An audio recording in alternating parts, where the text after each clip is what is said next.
way to night 2 of Luke Combs. What are you excited about tonight? More Luke Combs. No, I'm actually excited about Jordan Davis and Luke Combs. And Mitchell what? Tenpenny. I thought it was 10 penny. Maybe 10 penny.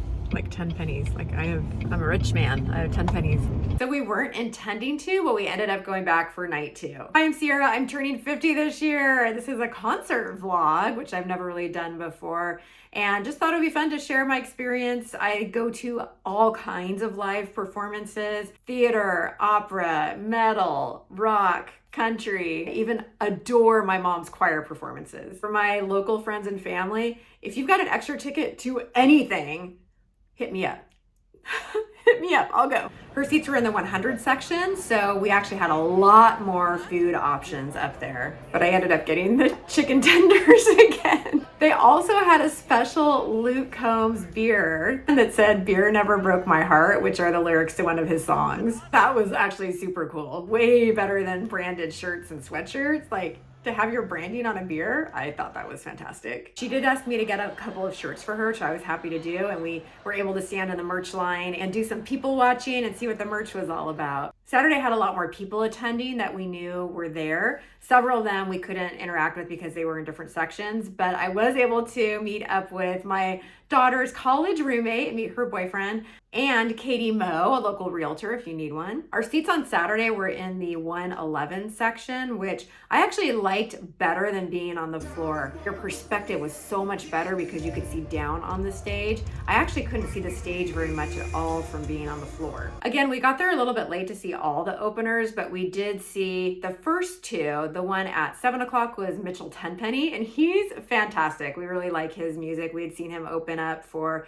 maybe Dirk Bentley last year. I'm trying to remember who it was, but he was really good.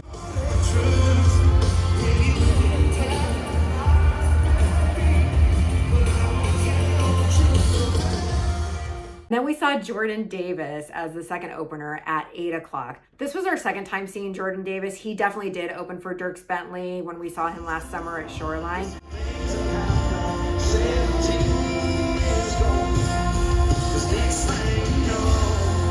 I'm 100% convinced that this is the last time we're gonna get to see him opening for someone. His music is gaining accolades. I knew most of it. I expect that he'll be doing his own tour very soon.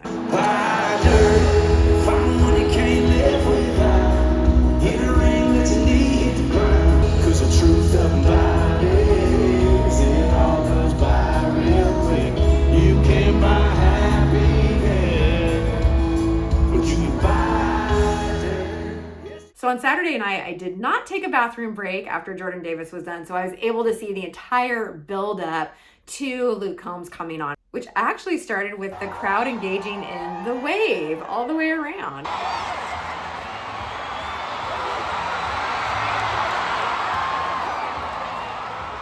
So that was super fun. And then of course, Sweet Caroline.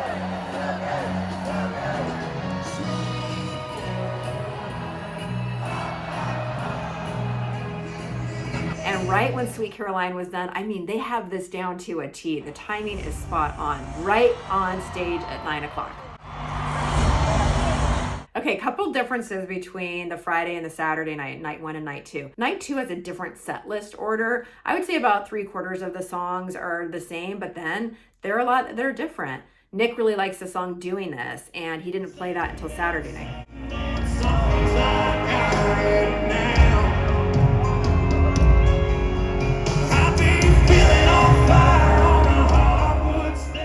Appreciated the order of the songs better on Saturday night. I felt like on Friday night there were maybe 3 or 4 ballads in a row, and I felt the energy really dip with the crowd, and we didn't have that on Saturday night. The energy was more balanced throughout.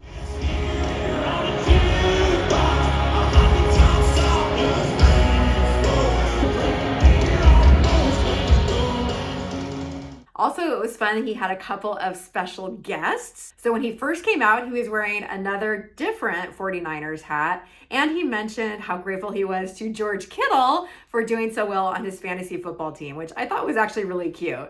Then on the song One Too Many, he actually had George Kittle and Brock Purdy come out on stage, shotgun beers with him. Actually, Brock didn't shotgun any. He was passing them, so maybe he doesn't drink. I'm not sure. But George Kittle certainly was shotgunning them.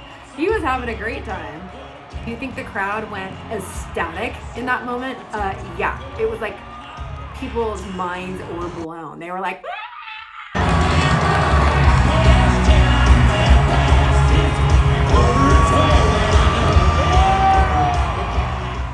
we had a blast at both concerts. I feel really fortunate to have been able to have seen him 2 times in a row. And one quick takeaway is that I like the Saturday concert a little bit better. One, it was a little bit warmer, which you can't really control the weather.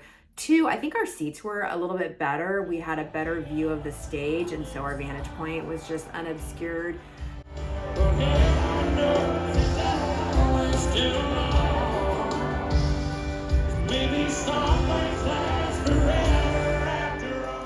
Three, I like the set list order better. I thought the energy carried better throughout.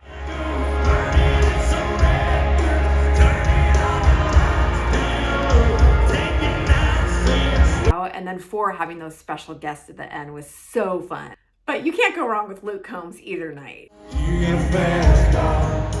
I got a plan inside heaven, working in the convenience store. Managed to save just a little bit of money. Won't have to drive too far.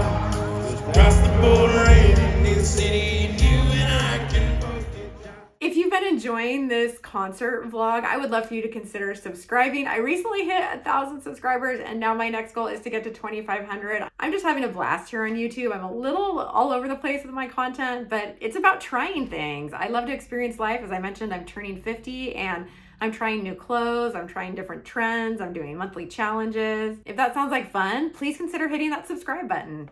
Thanks for spending a few minutes with me, partner. Is that what people do? Why do they do that?